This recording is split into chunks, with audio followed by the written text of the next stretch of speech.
എൻ്റെ പേര് രാഹുൽ പിള്ള. സോ നമ്മളിന്ന് നോക്കുന്നത് എഞ്ചിനീയർ ഫിസിക്സ് മോഡ്യൂൾ 1-ലെ അടുത്ത ടോപ്പിക്കാണ്. ക്ലാസ് നമ്മൾ ഓൾറെഡി ഡിസ്കസ് ചെയ്തിരുന്നു. ഫോഴ്സ് ഡ്രിവൺ ഓസിലേഷനെ കുറിച്ച്, അതിൻ്റെ ഡിഫറൻഷ്യൽ ഇക്വേഷൻ അത് നമ്മൾ ഡിറൈവ് ചെയ്തിരുന്നു. പിന്നെ അതുകൂടാതെ അതിൻ്റെ നമ്മൾ ആംപ്ലിറ്റ്യൂഡ് നമ്മൾ കണ്ടുപിടിച്ചിരുന്നു. ഇന്ന് നമ്മൾ കണ്ടുപിടിക്കാൻ പോകുന്നത് ഫോഴ്സ് ഡ്രിവൺ ഓസിലേഷൻ്റെ ഫേസ് ഡിഫറൻസ്, പിന്നെ കേസ് കണ്ടീഷൻസാണ് കണ്ടുപിടിക്കുന്നത്. അതുകൂടാതെ നമ്മൾ ഫോഴ്സ് ഓസിലേഷനിന് സീരീസ് LCR സർക്യൂട്ട് നമ്മൾ കണ്ടുപിടിക്കുന്നുണ്ട്. ഓക്കെ, അതിൻ്റെയൊക്കെ ഡെറിവേഷനാണ് നമ്മൾ ചെയ്യാൻ പോകുന്നത്. ഓക്കെ, സോ ഫേസ് ഡിഫറൻസ് നമുക്ക് ഓൾറെഡി അറിയാം. ലാസ്റ്റ് ക്ലാസ്സിൽ നമ്മൾ നമ്മൾ ആംപ്ലിറ്റ്യൂഡ് കണ്ടുപിടിക്കാൻ വേണ്ടി നമ്മൾ ഇങ്ങനെ ഒരു ഇക്വേഷൻ നമ്മൾ എഴുതിയിരുന്നു. x0 cos θ = a × ω02 - p², പിന്നെ f0 sin θ = 2kPa. ഈ രണ്ട് ഇക്വേഷൻ നമ്മൾ ഓൾറെഡി ലാസ്റ്റ് ക്ലാസ്, അതായത് നമ്മൾ ഫോഴ്സ് ഡ്രിവൺ ഓസിലേഷൻ ചെയ്തപ്പോൾ നമ്മൾ കണ്ടുപിടിച്ചിരുന്നത്. അപ്പോൾ ആ രണ്ട് ഇക്വേഷൻ എഴുതാം. ഓക്കെ, എന്നിട്ട് നമ്മൾ എന്താ ചെയ്യുക, സെക്കൻഡ് ഇക്വേഷനെ ഫസ്റ്റ് ഇക്വേഷനോട്ട് ഡിവൈഡ് ചെയ്യാം. അപ്പോൾ നമുക്ക് എന്ത് കിട്ടും? f0 sin θ / f0 cos θ = 2kPa / a × ω02 - p².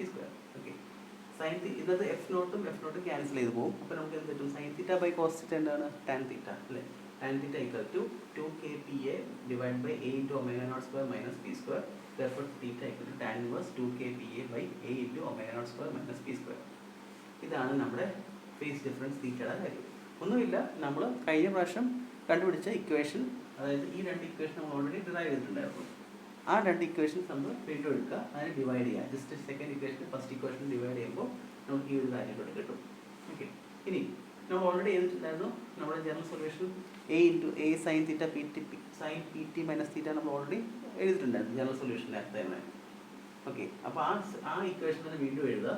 എന്നിട്ട് എന്താ ചെയ്യുക, ഈ എയുടെ പകരം നമ്മൾ കണ്ടുപിടിച്ച ആംപ്ലിറ്റ്യൂഡിൻ്റെ വാല്യൂ ഉണ്ടല്ലോ, ലാസ്റ്റ് ക്ലാസ്സിൽ നമ്മൾ ഡിറൈവ് ചെയ്ത ആംപ്ലിറ്റ്യൂഡിൻ്റെ വാല്യൂ ഉണ്ടല്ലോ, ആ ഇക്വേഷൻ കൊണ്ട് ഈ എ കൊണ്ട് സബ്സ്റ്റിറ്റ്യൂട്ട് ചെയ്യുക. That is f0 / √ω02 - p² + 4k² p² × sin pt - θ. Okay, അപ്പോൾ നമുക്കറിയാം ജനറൽ സൊല്യൂഷൻ എന്ന് ഓൾറെഡി നമ്മൾ എഴുതിയിട്ടുണ്ടായിരുന്നു നേരത്തെ തന്നെ ലാസ്റ്റ് ക്ലാസ്സിൽ. അതായത് a × sin pt - θ, അതായത് എയുടെ വാല്യൂ നമ്മൾ കണ്ടുപിടിച്ചിട്ടുണ്ടായിരുന്നു. ആ എയുടെ വാല്യൂ ജസ്റ്റ് കൊണ്ട് സബ്സ്റ്റിറ്റ്യൂട്ട് ചെയ്യാം ഈ ഇക്വേഷനിൽ. ഓക്കെ, അപ്പോൾ നമുക്ക് ഈ ഒരു ഇക്വേഷൻ കിട്ടും.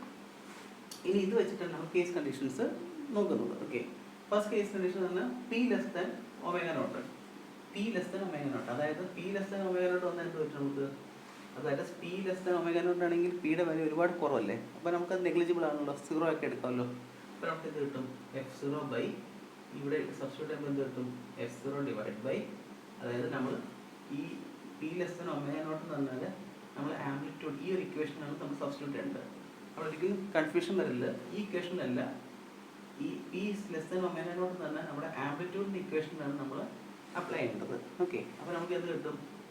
p < ω0 ആണെങ്കിൽ 0 ആയി മാറും, ഇത് 0 ആയി പോകും. അപ്പോൾ പിന്നെ ബാക്കി നമുക്ക് എന്ത് കിട്ടും? f0 / √ω02², that is f0 / √ω04, അതായത് അതിൻ്റെ റൂട്ട് എടുക്കുമ്പോൾ എന്ത് കിട്ടും?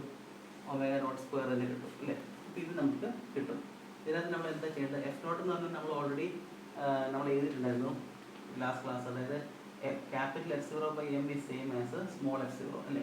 അപ്പം ഈ സ്മോൾ f0ക്ക് നമ്മൾ ക്യാപിറ്റൽ f0/m സബ്സ്റ്റിറ്റ്യൂട്ട് ചെയ്യുക.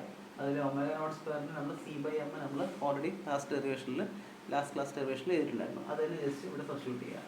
അപ്പോൾ നമ്മൾ സബ്സ്റ്റിറ്റ്യൂട്ട് ചെയ്ത് കഴിയുമ്പോൾ നമുക്ക് a എന്ന് പറഞ്ഞാൽ f0/c എന്ന് കിട്ടും. ഒന്നുമില്ല, p < ω0 ആണ് ഫസ്റ്റ് കണ്ടീഷന്.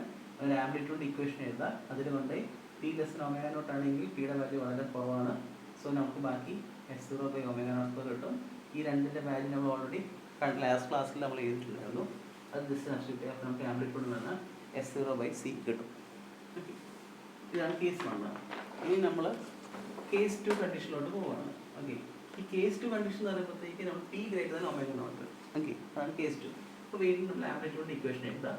എന്നിട്ട് അതിനകത്ത് p > ω0 എന്ന് പറയുമ്പോഴത്തേക്ക് ω0 വളരെ നെഗ്ലിജിബിൾ ആണ്. അപ്പോൾ നമുക്ക് -p² കിട്ടും. അതായത് p⁴ + 4k² p², അതാണ് ഇവിടെ എഴുതിക്കുന്നത്. ഓക്കെ, ω0 നെഗ്ലിജിബിൾ ആയതുകൊണ്ട് 0 ആയി മാറും. ഓക്കെ, പിന്നെ ഇതിനകത്ത് നമ്മൾ ഈ ഒരു വാല്യൂ നമ്മൾ 4k² p² എന്നുള്ള വാല്യൂ നമുക്ക് വേണമെങ്കിൽ അത് നമ്മൾ നെഗ്ലിജിബിൾ ആയിട്ട് എടുക്കാം. 0, കാര്യം അത് ഡാമ്പിങ് കോൺസ്റ്റന്റ് വാല്യൂ ആയതുകൊണ്ട് നമുക്ക് വേണമെങ്കിൽ അത് നെഗ്ലിജിബിൾ ആക്കി അത് 0 ആക്കി എടുക്കാം. അപ്പോൾ ബാക്കി നമുക്ക് എന്ത് കിട്ടും? f0 / √p⁴. Root of P raised 4 എന്ന് പറഞ്ഞാൽ എന്താ എഫ് സീറോ ബൈ അതായത് പി സ്ക്വയർ തന്നെയാണ് അല്ലേ.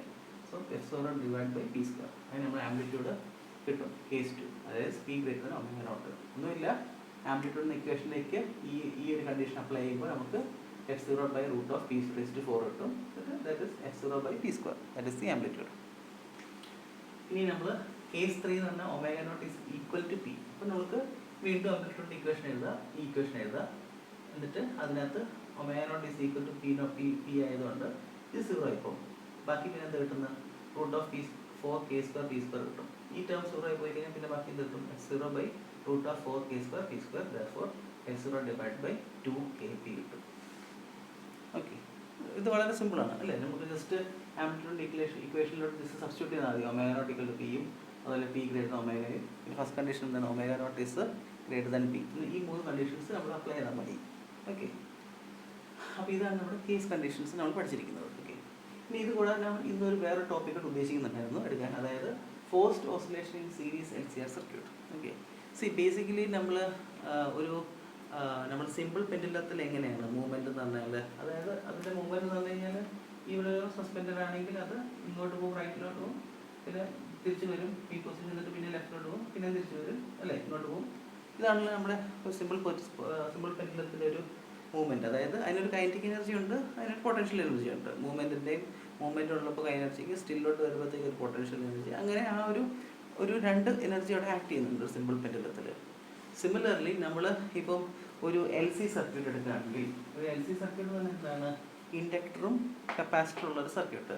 ഒരു ഇൻഡക്ടർ എന്ന് പറഞ്ഞാൽ ബേസിക്കലി എന്താണ്, അതൊരു മാഗ്നറ്റിക് ഫീൽഡ് സ്റ്റോർ ചെയ്യുന്ന ഒരു ഡിവൈസാണ് അല്ലേ ഇൻഡക്ടർ എന്ന് പറഞ്ഞാൽ. അതുപോലെ കപ്പാസിറ്റർ എന്താണ്, അത് ഇലക്ട്രിക് ഫീൽഡ് സ്റ്റോർ ചെയ്യുന്ന ഒരു ഡിവൈസാണ്. ഓക്കെ, അപ്പോൾ നമ്മൾ ഒരു LC സർക്യൂട്ട് വന്നു കഴിഞ്ഞാൽ എന്താ പ്രത്യേകത, അതിനകത്ത് എന്തായിരിക്കും പ്രത്യേകത എന്ന് പറഞ്ഞു കഴിഞ്ഞാൽ അതിനകത്ത് കറണ്ട് ഇൻഡക്ടറിൽ കൂടെ ഫ്ലോ ചെയ്യും. എന്നിട്ട് അതിൽ കറണ്ട് അതിൽ ഫ്ലോ ചെയ്ത് കഴിയുമ്പോൾ എന്ത് പറ്റും, അത് മാഗ്നറ്റിക് ഫീൽഡായിട്ട് അത് സ്റ്റോർ ചെയ്യും. അതായത് അത് അതിൽ നിന്ന് ഡിസ്ചാർജ് ചെയ്യുമ്പോൾ എന്ത് പറ്റുന്നു, അത് നേരെ ഒരു കപ്പാസിറ്ററിലോട്ട് കണക്റ്റഡ് ആണെങ്കിൽ ആ കപ്പാസിറ്റർ ചാർജ് ആവും. ഇപ്പോൾ നമ്മൾ എക്സാമ്പിൾ എടുക്കുകയാണെങ്കിൽ ഇപ്പോൾ ഒരു സപ്പോസ് ജസ്റ്റ് ഒരു ഇൻഡക്ടർ ഒരു കപ്പാസിറ്റർ ഇങ്ങനെ കണക്ട് ചെയ്തിട്ടുണ്ടെങ്കിൽ നമുക്ക് എന്താ പറ്റുന്നത്, ഇവിടെ ഇൻഡക്ടറിൽ കറണ്ട് ഫ്ലോ ചെയ്യുമ്പോൾ അതിൽ ആ മാഗ്നറ്റിക് ഫീൽഡായിട്ട് സ്റ്റോർ ചെയ്യും. എന്നിട്ട് അത് ഇതിൽ നിന്ന് കറണ്ട് റിലീസ് ചെയ്യുമ്പോൾ ഇത് ഇവിടുന്ന് കറണ്ട് റിലീസ് ആവുകയാണെങ്കിൽ ഈ കറണ്ട് നേരെ പോയി കപ്പാസിറ്റർ ചാർജ് ആവും. അത് കഴിഞ്ഞ് കപ്പാസിറ്റർ ചാർജ് ആയി കുറച്ച് കഴിഞ്ഞ് കപ്പാസിറ്റർ ഡിസ്ചാർജ് ചെയ്യുമ്പോൾ ആ ഡിസ്ചാർജിങ് കറണ്ട് വെച്ചിട്ട് ഇൻഡക്ടർ വീണ്ടും ചാർജ് ആവും. അപ്പോൾ അതൊരു ഫ്ലോ പോലെയാണ് അല്ലേ. അതായത് കപ്പാസിറ്റർ ചാർജ് ചെയ്യും, കപ്പാസിറ്റർ ഡിസ്ചാർജ് ചെയ്യുന്നതനുസരിച്ച് ഇൻഡക്ടർ ചാർജ് ആവും, ഇൻഡക്ടർ ഡിസ്ചാർജ് ചെയ്യുന്നതനുസരിച്ച് കപ്പാസിറ്റർ ചാർജ് ആവും. അതൊരു സൈക്കിൾ പോലെയാണ് അല്ലേ. അപ്പോൾ ഇതാണ് ഒരു LC സർക്യൂട്ടിൽ നടക്കുന്നത്. ഓക്കെ, അപ്പം ഇതാണ് നമ്മുടെ, അപ്പോൾ അവിടെ ഒരു ഓസിലേഷൻ പോലെയാണ് ബിൽഡ് ചെയ്യുന്നത്, ഓസിലേഷൻ പോലെയാണ് നമ്മളവിടെ ഡെവലപ്പ് ചെയ്യുന്നത്. അപ്പം അത് ജസ്റ്റ് മനസ്സിലാക്കാൻ വേണ്ടി പറഞ്ഞതേ ഉള്ളൂ ഒരു LC സർക്യൂട്ട് എന്താണ്. ഓക്കെ, അപ്പോൾ ഇവിടെ നമ്മൾ പഠിക്കാൻ പോകുന്നത് forced oscillation series LCR circuit. Okay, LC circuit നമ്മൾ ജസ്റ്റ് ഞാൻ പറഞ്ഞത് എന്താണ്, അപ്പോൾ അതിൻ്റെ കൂടെ നമുക്കൊരു റെസിസ്റ്റർ ഉണ്ടെന്ന് വിചാരിക്കുക. ഓക്കെ, അപ്പോൾ നമ്മളിങ്ങനെയാണ് സർക്യൂട്ട്, കപ്പാസിറ്റർ ഉണ്ട്, ഇൻഡക്ടർ ഉണ്ട്, റെസിസ്റ്റർ ഉണ്ട്, മൂന്നും നമ്മളൊരു സപ്ലൈ കൊടുക്കുന്നുണ്ട്, ഒരു AC സോഴ്സ്. അതായത് AC നമ്മൾ റെപ്രസെൻറ്റ് ചെയ്യുന്നത് നമ്മൾ കൊടുക്കുന്നത് എങ്ങനെയാണ്, V0 sin ωt ആയിട്ടാണ് നമ്മളെപ്പോഴും റെപ്രസെൻറ്റ് ചെയ്യുന്നത്. അപ്പോൾ ആ വാല്യൂ ഇവിടെ കൊടുക്കാം. ഓക്കെ, അപ്പോൾ നമ്മൾ ഈ ഒരു ഇക്വേഷനിൽ ഈ ഒരു സർക്യൂട്ട് ഡയഗ്രത്തിൽ നമ്മൾ KVL അപ്ലൈ ചെയ്യുന്നു, കിർച്ചോഫ് വോൾട്ടേജ് റൂൾ. ഓക്കെ, അപ്പോൾ നമുക്ക് എന്ത് കിട്ടും, VL + IR റെസിസ്റ്ററിൻ്റെ അതിൽ കൂടെ ഫ്ലോ ചെയ്യുന്ന കറണ്ട് ആയതുകൊണ്ട് I × R + VC = V0 sin ωt. ഈ ഇക്വേഷൻ നമുക്ക് അറിയാമല്ലോ. അതായത് VL voltage across inductor + voltage across capacitor + voltage across resistor = V0 sin ωt. അതാണ് ഇവിടെ എഴുതിക്കുന്നത്. ഓക്കെ, നമ്മൾ ഇൻഡക്ടറിൽ എപ്പോഴും നമ്മൾ റെപ്രസെൻറ്റ് ചെയ്യുന്നത് എങ്ങനെയാണ്, L × d2i/dt2 നമ്മളെപ്പോഴും എഴുതാറുണ്ട് അല്ലേ. അപ്പോൾ അതന്നെ ഇവിടെ വീണ്ടും എഴുതാം, L × d2 q/dt2. ഈ Q എങ്ങനെയാണെന്ന് മനസ്സിലായി പറഞ്ഞു കഴിഞ്ഞാൽ നമുക്കറിയാം ഒരു ഇക്വേഷൻ, അതായത് Q = I/T അല്ലേ. അതായത് റേറ്റ് ഓഫ്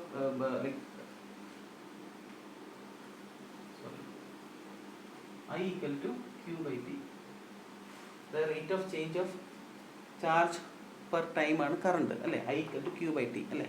അപ്പം ആ ഐയുടെ, അതായത് ഇവിടെ നമുക്കറിയാം L × d2 I/dt2 ആയതുകൊണ്ട് ആ ഐക്ക് നമ്മൾ Q/T സബ്സ്റ്റിറ്റ്യൂട്ട് ചെയ്യുന്നു ഇവിടെ.